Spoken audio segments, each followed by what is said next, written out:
But America will avenge their deaths and deliver the most punishing blow.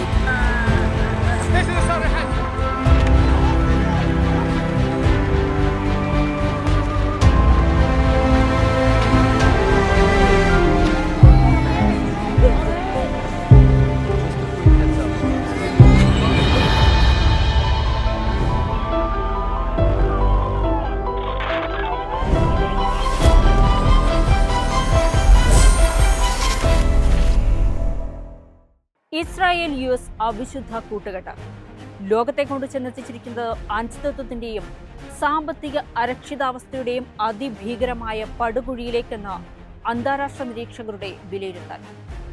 മധ്യേഷ്യയിലെ ഭൗമ രാഷ്ട്രീയത്തിൽ ഇസ്രായേലിന്റെ താൽപര്യങ്ങൾ സംരക്ഷിക്കാൻ അമേരിക്ക നടത്തിയ അടവുകൾ പലതും ഇങ്ങ് നമ്മുടെ കൊച്ചു കേരളത്തിലെ അടുപ്പുകളിലെ പുക കെടുത്തുന്നതുവരെ കൊണ്ടുചെന്നെത്തിച്ചുവെങ്കിൽ ഓർക്കുക, ഇതിവിടെ അവസാനിക്കുന്നില്ല. യുദ്ധമുണ്ടാക്കിയ സാമ്പത്തിക പ്രത്യാഘാതങ്ങളുടെ വ്യാപ്തി വളരെ വലുതാണ്. രാജ്യാന്തര സമ്പദ് വ്യവസ്ഥയുടെ ജീവനാഡി എന്ന് വിളിക്കാവുന്ന ഊർജ പ്രതിസന്ധിയിലേക്ക് നീണ്ടുപോകുന്നു ആ ചങ്ങലക്കുരുക്ക്. ഓപ്പറേഷൻ എപ്പിക് ഫ്യൂറി ആഗോള ഭൗമ രാഷ്ട്രീയത്തിലും സാമ്പത്തിക വ്യവസ്ഥയിലും സമാനതകളില്ലാത്ത പ്രത്യാഘാതങ്ങൾ സൃഷ്ടിച്ചുകൊണ്ടിരിക്കുന്ന ഇസ്രയേൽ US ബാന്ധവത്തിന്റെ ബാക്കി പത്രം ഇനിയെന്ത്?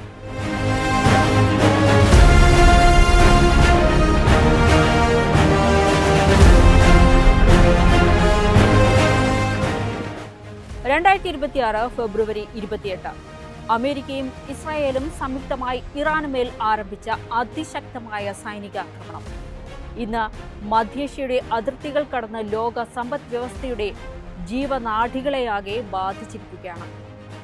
ഹോർമുസ് കടലിടുക്കിനെ ചുറ്റിപ്പറ്റിയ പ്രതിസന്ധിയും എണ്ണവിലയിലെ ചാഞ്ചാട്ടവും ആഗോള വിപണികളെ ഭീതിയിലാഴ്ത്തുന്നു.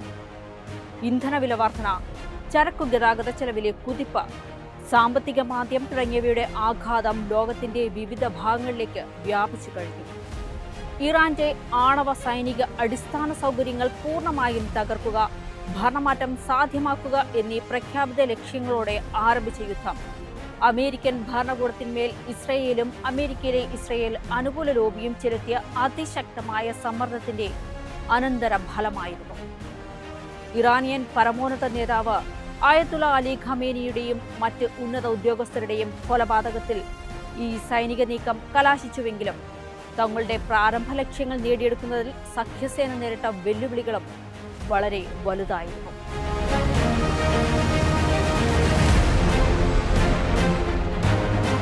യുദ്ധം മുറുകിയതോടെ ക്രൂഡ് വെറും എണ്ണ മാത്രമല്ലെന്ന് ലോകം വീണ്ടും തിരിച്ചറിഞ്ഞു. അസംസ്കൃത എണ്ണവില അസാധാരണമായ തോതിൽ ഉയർന്നതോടെ പാചകവാതകത്തിന്റെയും ഇന്ധനത്തിന്റെയും വില കുത്തനെ വർദ്ധിച്ചു. ഹോർമുസ് കടലിടുക്കിലുണ്ടായ തടസ്സങ്ങളും സുരക്ഷാ പ്രതിസന്ധിയും ആഗോള എണ്ണ വിതരണത്തെ ഗുരുതരമായി ബാധിച്ചു. നിരവധി ചരക്കു കപ്പലുകൾ ഹോർമുസ് വഴിയുള്ള യാത്ര ഒഴിവാക്കിയതോടെ ബ്രന്റ് ക്രൂഡ് വില ഒരു ഘട്ടത്തിൽ ബാരലിന് $125 മുകളിലെത്തി. യുദ്ധം ആരംഭിച്ച് ഒരു മാസം കഴിഞ്ഞപ്പോൾ ആഗോള ഭക്ഷ്യവിലയിലുണ്ടായത് 2.9% വർധന. ഭക്ഷ്യ എണ്ണകൾക്ക് രാജ്യത്ത് 30% വിലക്കയറ്റവും.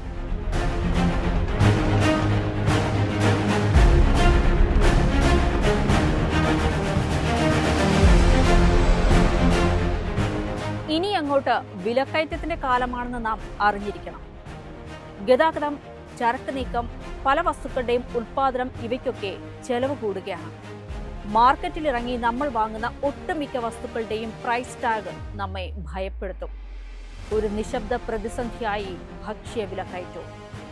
വസ്ത്രം, പാർപ്പിടം, ഭക്ഷണം തുടങ്ങിയ അടിസ്ഥാന ആവശ്യങ്ങൾക്ക് ചെലവേറുന്നത് സാധാരണ കുടുംബങ്ങളുടെ സമ്പാദ്യ ശേഷിയെയാണ് ബാധിക്കുന്നത്.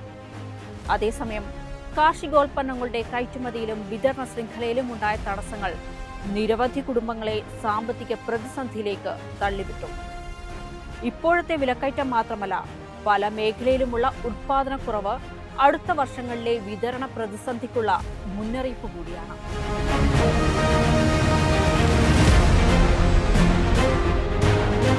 വിലക്കയറ്റം ഒരിടത്ത് മാത്രം ഒതുങ്ങുന്ന പ്രതിഭാസമല്ല. ആഗോളതലത്തിൽ 16% വരെ ഉൽപ്പന്ന വിലക്കയറ്റം രേഖപ്പെടുത്തിയിട്ടുണ്ട്. ഇന്ധനത്തിനും ഭക്ഷണത്തിനും മാത്രമല്ല, ദിവസേന നമ്മൾ ഉപയോഗിക്കുന്ന വസ്ത്രങ്ങൾ, പ്ലാസ്റ്റിക്, ഇലക്ട്രോണിക്സ് ഉൽപ്പന്നങ്ങൾ ഇവയുടെയൊക്കെ വില കയറി. ഇവയുടെ ഉൽപ്പാദനത്തിൽ ഉപയോഗിക്കുന്ന പെട്രോ കെമിക്കൽ ഉൽപ്പന്നങ്ങളുടെ വിതരണ തടസ്സമാണ് നിർമ്മാണ ചെലവ് കൂട്ടിയത്.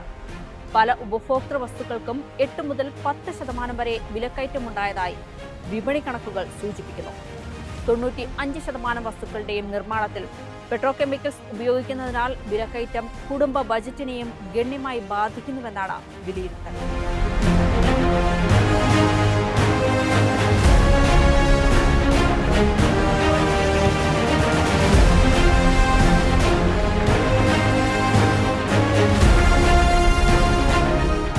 യുദ്ധം ആഗോള വ്യാപകമായി സാമ്പത്തിക വളർച്ച കുറയ്ക്കുമെന്നും വിലക്കയറ്റമുണ്ടാക്കുമെന്നും രാജ്യാന്തര നാണ്യനിധി അഥവാ IMF പ്രവചിച്ചു കഴിഞ്ഞു.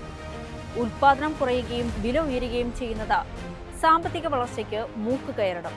കൂടാതെ ഇറാനെതിരായ സൈനിക നീക്കങ്ങൾ അമേരിക്കയ്ക്ക് ഇതിനോടകം തന്നെ ബില്യൺ കണക്കിന് ഡോളറുകളുടെ സാമ്പത്തിക ബാധ്യതയും സൃഷ്ടിച്ചിട്ടുണ്ട്.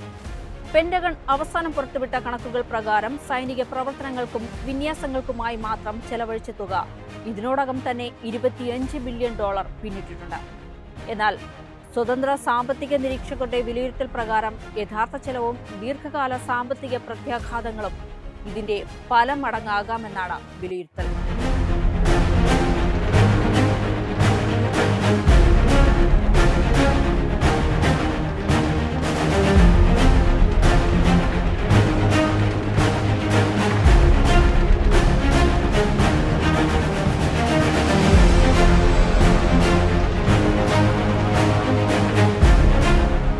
യുദ്ധം ഒരു പ്രത്യേക മേഖലയിലാണെങ്കിലും അതിന്റെ സാമ്പത്തിക പ്രത്യാഘാതങ്ങൾക്ക് അതിരുകളില്ല.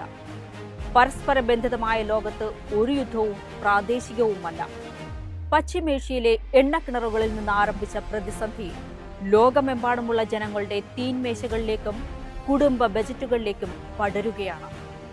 ആഗോളവൽക്കരണ കാലത്തുണ്ടാകുന്ന ഏത് സംഘർഷത്തിന്റെയും വില ഒടുവിൽ സാധാരണ ജനങ്ങളാണ് നൽകേണ്ടി വരുന്നത്.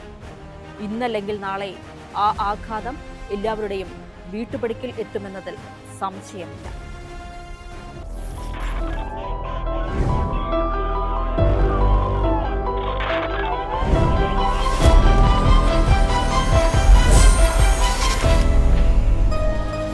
എളുപ്പത്തിൽ സമ്പാദ്യം വളർത്താം. ഇന്ന് തന്നെ മൈഫിൻ TV ആപ്പ് ഡൗൺലോഡ് ചെയ്യൂ.